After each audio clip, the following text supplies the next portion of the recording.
Hi there, I'm Joe. Welcome back to Rock Till We Drop. Today I'm going to show you how we set up a part of our home as an Airbnb, what we've learned by staying other places to compare, and how we've made our space homely and a pleasure to host guests in. If you've ever thought about opening your home up to guests, this will give you an honest view of what it's really like, the nuts and bolts of having a guest staying in your own home. So we're coming into the guest wing now. This is the guest lounge. The space is the reason we felt confident hosting, because guests can have their own area to unwind, watch TV, read, or just have a bit of privacy. We've added a sofa bed, which has been brilliant. About 40% of our bookings are for 3 people, so having this extra bed brings in more guests and more income.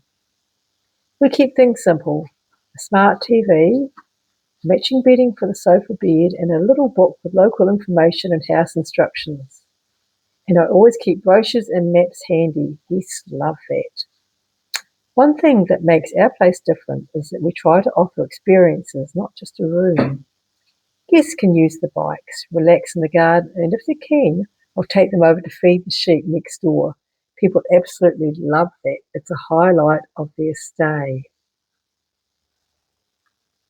And as we wander down into the bedroom, this is the guest bedroom.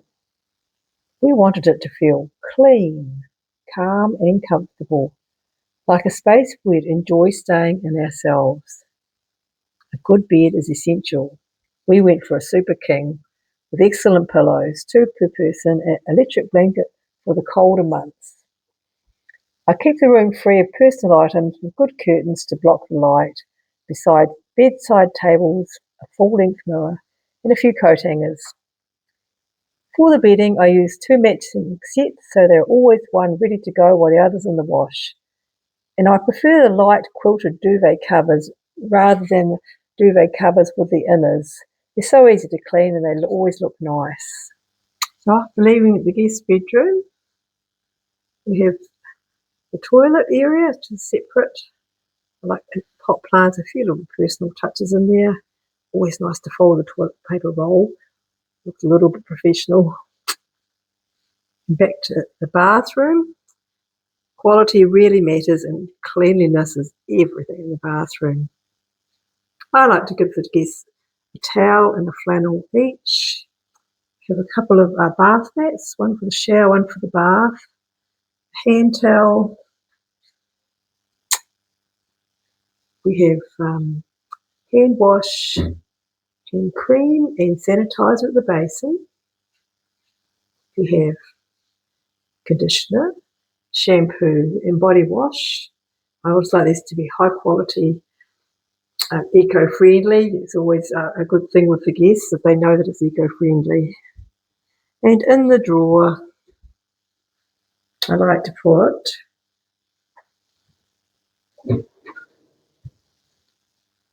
a hairdryer, tissues, a couple of glasses, and a few other things like spare razors and things which come in handy for guests.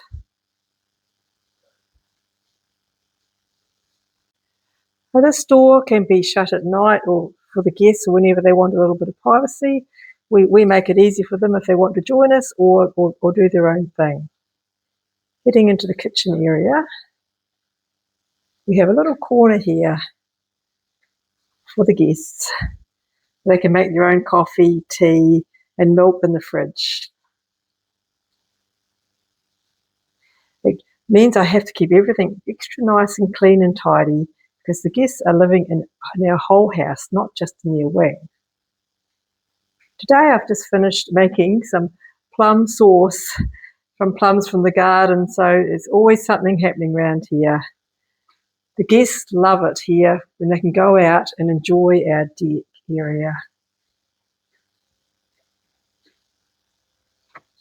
They often sit out here and have their breakfast or wander in the garden, get herbs and veggies to go with their dinner. It just makes it all the fun of it and more relaxing for people. Plus, we've got the sheep next door, which they all love to go and feed. When the guests are staying, sometimes they like to use the kitchen and cook their dinner, so I always try to have simple food for ourselves so we're not cluttering the kitchen and giving them a bit of space. Although it all works, and we chip in together, and this house is big enough to share. My philosophy on breakfast: I don't advertise, but I offer it for free. There's no disappointment, no expectation, and it feels like a gift. Usually it's cereal, yogurt, fruit, toast, and homemade jams. They help themselves to hot drinks, and I set the table the night before, just in case they're early risers. I also have an optional evening meal, which is kind of unusual in an Airbnb situation, but I kind of feel that we're a little bit out of town, or not too close to a restaurant, so I feel like if they want to stay in, they don't want to go out, I'll put a meal on for them at a small price. It works out very well. Usually I offer fresh fish, homegrown salad or veggies, and a fruit crumble made from whatever's ripe in the garden. Sometimes I just share what we're having for free, especially when people are travelling alone, and enjoy the connection. It's such a simple thing, but people absolutely love it. It feels like being welcomed into the home and being part of the family. Setting up your Airbnb listing is very straightforward. The important part is writing a warm, clear description and taking good photos. That's what people see first. First impressions count. Airbnb often suggests starting with a lower rate in order for you to get your first reviews, and that's worked well for us. Reviews are everything. One bad review can pull your average down, and sometimes people don't read the listings properly, and then they take it out in their reviews. I've had people say, "Oh, do you actually live here?" You learn to take a deep breath, smile, and carry on. To work out our pricing and bookings, we use Airbnb's dynamic pricing system, so the rates are competitive with what else is available in our area. And if the calendar looks a bit quiet, I sometimes drop the price by $20 a night, and without fail, someone books last minute. Our hosting style, that's the secret. Make it feel like home and someone is part of the family. Every guest is different. I always welcome them warmly and take an interest in where they're from and what they're planning to do. Most people love to chat. Some prefer to keep to themselves, and that's fine too. If someone arrives by bus, or I could pick them up, we offer bikes, and if they want to explore the area, and I always have a map when they first arrive to help them plan their day and make the most of the area. Friendliness, cleanliness, and a homely space. That's what people want.